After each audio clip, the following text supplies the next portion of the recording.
I rise to speak against an assault on the rights, privileges, reputation, conduct, decorum, and dignity of the Senate, as well as the integrity of its proceedings.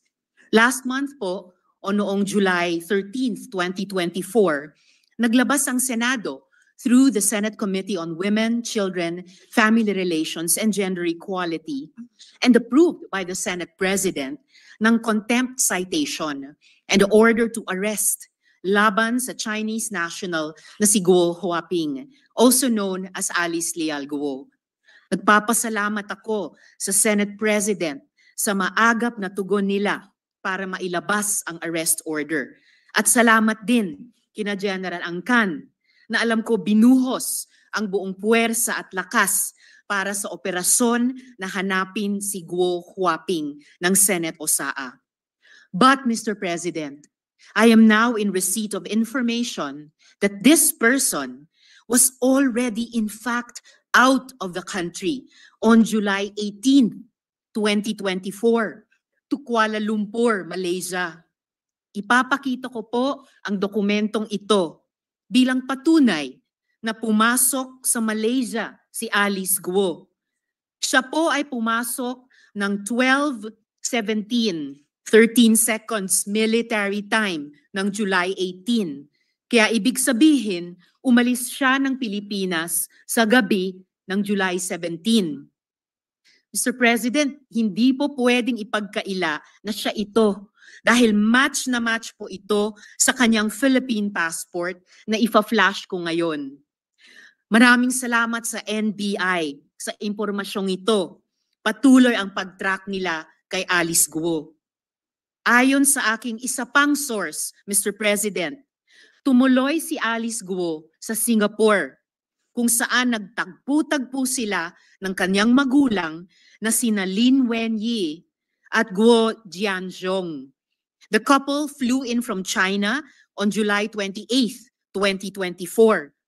Mistulang reunion sila doon kasama sina Wesley Guo at Cassandra Ong. Mr. President, who allowed this travesty to happen? Sinong may kagagawa nito? Hindi makakaalis si Alice Guo kung walang tumulong sa kanya ng mga opisyales ng pamahalaan para tayong ginisa sa sarili nating mantika. I have always believed that legislative hearings are policy-driven. Kaya nung nag-announce na ng ban ang Pangulo, sabi ko, we have done our jobs. Let law enforcement take the lead. Pero paano kung ang law enforcement mismo ang kailangan imbestigahan? What if they drop the ball? Paano kung sila ang dapat managot? Nangako ang BI sa akin at sa Senate President pro tempore na hindi nila hahayaan si Guo Huaping na makaalis sa Pilipinas. Eh yun pala, ay wala na talaga siya. Mr. President, kung hindi po natin ito gawan ng paraan as an institution, as a country, parang nagpasampal tayo sa dayuhang ito na paulit-ulit ni sinaula ang ating mga batas, patakaran at proseso. Salamat po, Mr. President. Mr. President, Senator Tulfo is recognized. I'd like to make a manifestation in support of You what may proceed, sir. Senator Rizon de Vera said. Tama yung sinabi niya, dapat gawa natin paraan.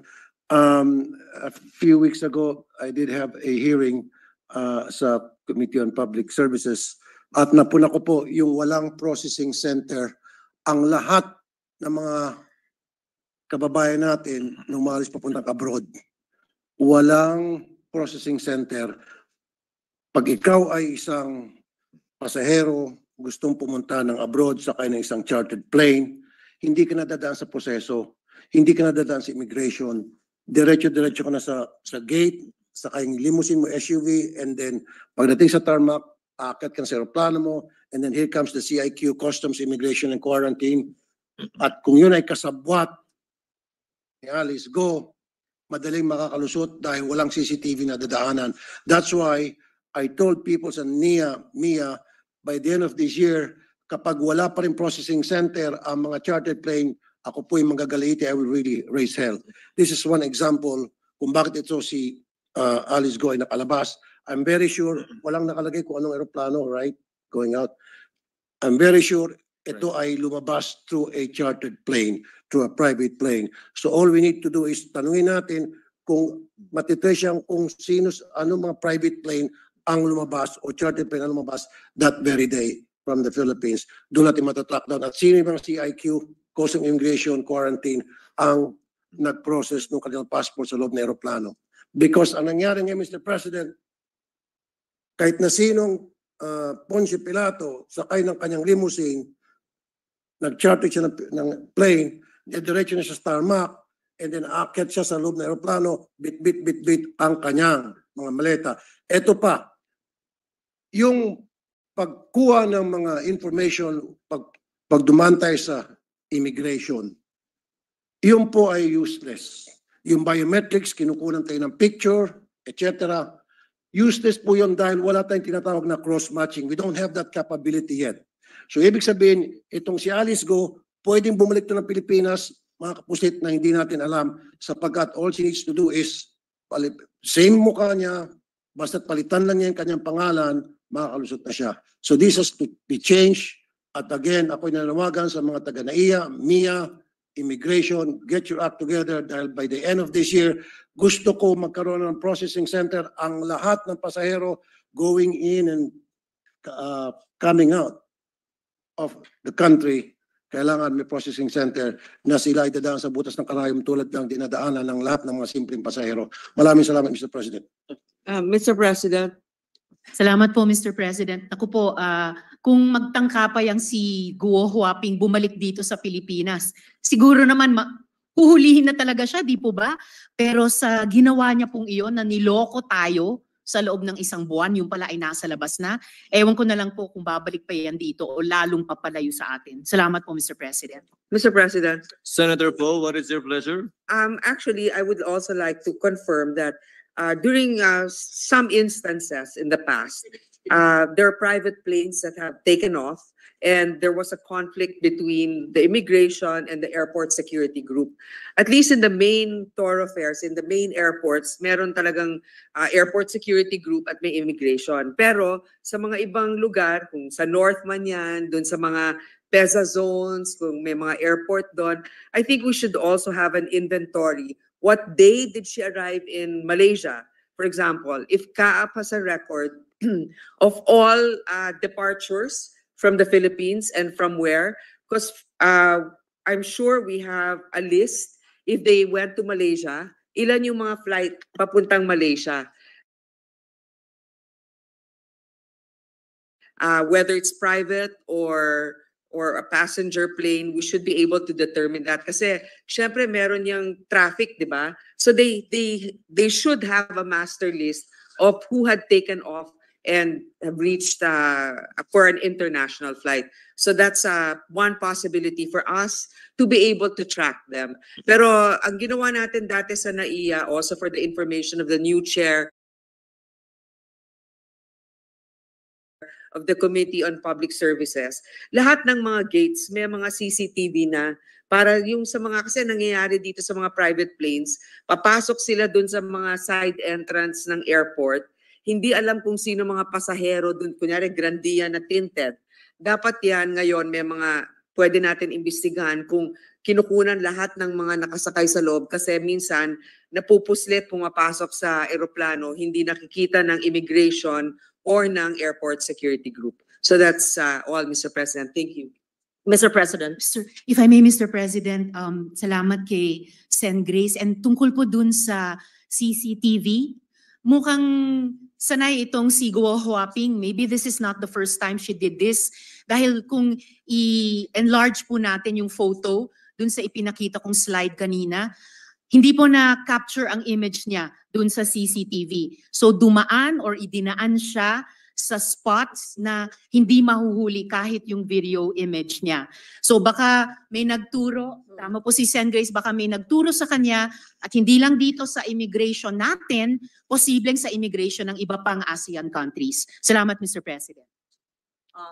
Mr. President, Senator Lauren Legarda is seeking the floor. Senator Legarda is recognized for her manifestation. You may proceed, ma'am. Yes, thank you, Mr. President. May I request that the good sponsor answer some questions for my enlightenment?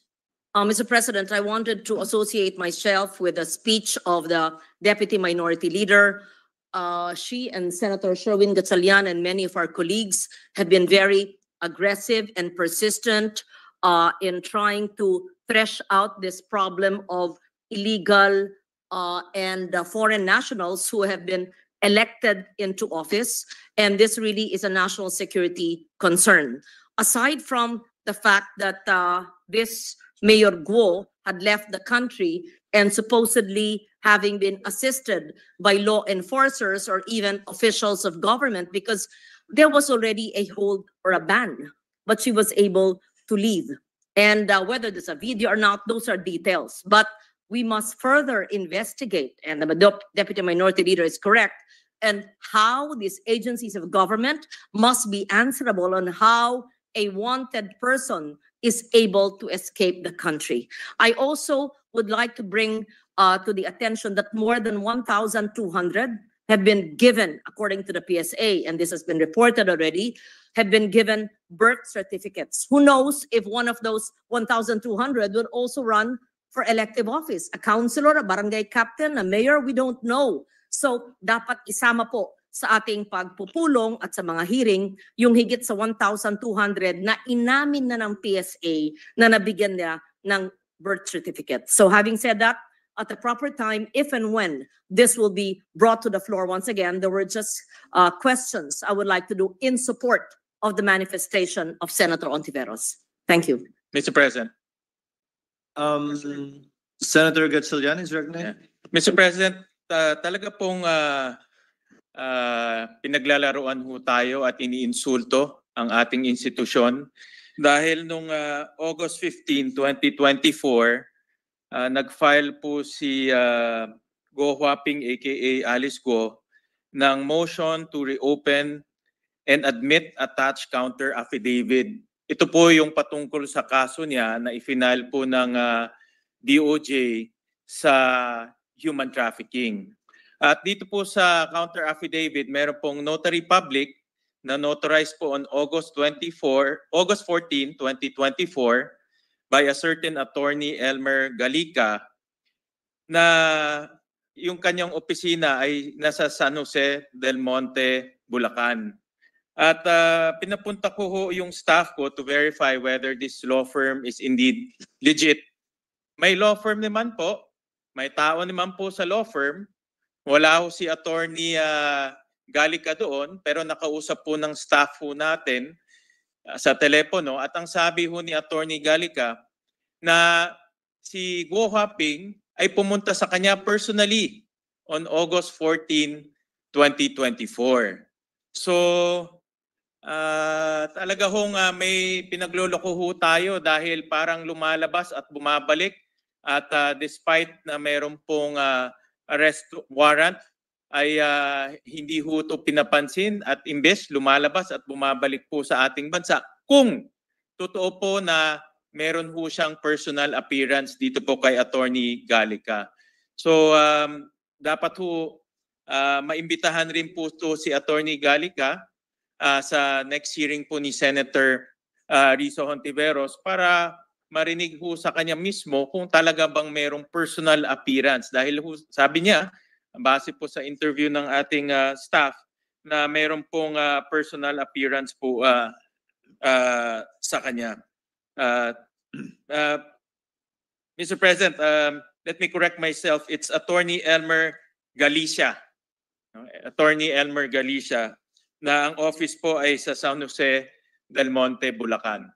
So kaya ho, Mr. President, talaga pong pinaglalaroan po yung ating institusyon at itong taong to, itong abogadong to ay dapat po maimbitahan para malaman ho natin ang katotohanan.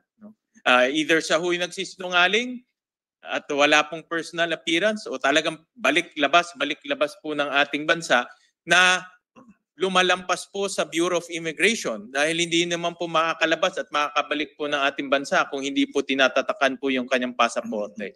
So maraming salamat sa Senator Risa for bringing this out, and maraming salamat po at napag-usapan po natin po. Noted.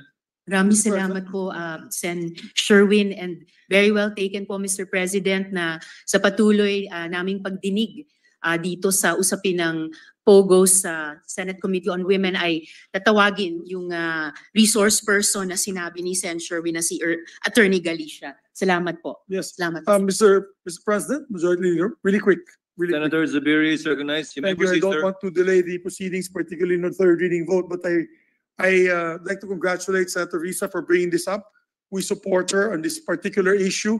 And as early as last year, if you can recall, when I was presiding in one of the budget deliberations, I made mention the fact, hindi pa pumuputok ito si Mayor Guo, hindi pa pumuputok itong issue na to, that there was a town in Mindanao that was issuing fake birth certificates, late registration. I mentioned it there. It was picked up by the media. This was November of 2023. And tama pala yung pinalabas ko na information, and now it seems that the PSA has validated almost over 1,600 or 1,700 fake late registration birth certificates. So at that time, I remember that the NBI, when I spoke to them, said that they had no evidence of such thing happening. So I want to thank Senator Risa Ontiveros Committee for and together with Senator Sherwin Gatchalian for bringing this out, that this was actually happening. If we did not bring that out as early as then and now, I would just dread to believe what would happen to our country. It will be a nation of fake Filipinos. And on the issue of the plane, Your Honor, Mr. President, just a tip to my distinguished colleague, if you have the document, the arrival document in Malaysia, they will always have the flight number. Meron yun, sure yun. Impossible na hindi registered yung flight number na yan. If the flight number now registers to a chartered plane, then you can find out who owns the chartered plane. And dahil nga masyadong popular ito si Mayor Go, kilala siya. Siguradong kilala ng piloto kung sinong pasahero nila. Imposibleng hindi makikilala. Matatanong mo sila, bakit nila hindi na i-report na ito po ang pasahero nila? Because you have also manifest. You cannot leave. The CAAP can fine or actually dismiss pilots in the failure to name the members in the manifest. And it has to be the authentic name. It has to be a certified name with passport. So my suggestion, Mr. President, to the committee is to go back and subpoena, of course, CAAP, and if they give you the documents on who the chartered plane that provided this escape, then you can subpoena these individuals. Pero imposibleng darating yan sa international port na walang document kung anong eroplanong sinakyan niya at yung airplane number, because that's a violation of international law. So thank you, Mr. President. Thank you to our distinguished colleague. Thank you, Senator Zubiri. Salamat po, Mr. President, at kay Sen. Migs. Maigi nga po na in the course of the investigation, nag-step up po talaga yung iba't ibang executive agencies and constitutional bodies.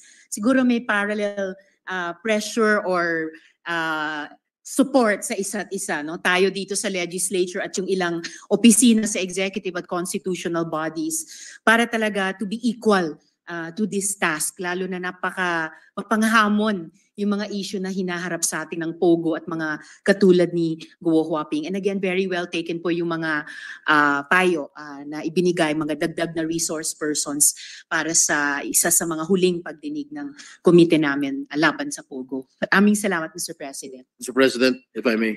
Senator Jinggoy. Yeah, first of all, I would like to associate myself with the manifestation of Senator Risa. If my memory serves me right, during the hearing of the committee chaired by Senator Risa, I asked the representative of the BID bluntly if Mayor Alice Go is still here in the country as we speak, and then he said yes, he is still here. So we have to hold the BID responsible also for this fiasco. And one more thing, Mr. President, I don't think that Mayor Alice Go chartered a plane in Naiya. Dahil una-una, kilalang tao to. Mapera, masyado na-expose sa TV. So kilala. So I don't think nag-charter itong si Mayor Alice Gosa na iya. Siguro nag-charter ng plane yan sa ibang maliliit na airport kung saan tahimik ang mga tao ron. Like for example, sa may maliit na Katarman, halimbawa. O sa Katiklan, yung mga hindi masyadong busy airport, nag-charter na airplano. Gagamit lang ng fake passport yan, pwede ka nang umalis. Sino magmamonitor doon sa mga maliliit na airport? Meron ba tayong mga ka-up doon? Meron ba tayong mga BID doon? Wala. So it's easy to escape here in the Philippines pagka meron ka talagang kaso. Kung pumunta ka lang sa mga maliliit na airport, mag-charter ka ng plane, maraming pera eh. So, punta ka Hong Kong, 2 oras nandun ka na. Wala na tayong hapon. Yun lang po, Mr. President. Thank you, Senator Jinggoy.